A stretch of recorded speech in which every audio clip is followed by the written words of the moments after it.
pune pas 8 maj. Dhe këto do të arrim nëpërmjet disa mekanizmave.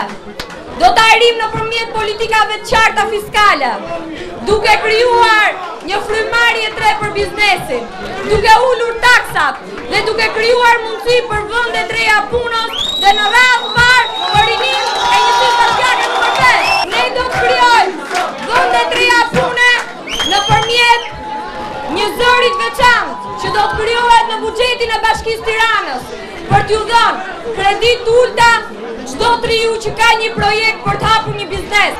Nëpërmjet këtyre kredive, ne do të mundsojmë realizimin e ëndrrës dhe dëshirës tuaj, do të triumfoj me një fitore shumë të thellë në 8 maj, që do jetë një mesazh shumë i qartë se të rinjt jo vetëm kanë shumë ide, jo vetëm kanë shumë energji, jo vetëm janë potenciali më i shkëlqyer i Shqipërisë, por din të sjellin një model shumë të suksesshëm të qeverisë lokale.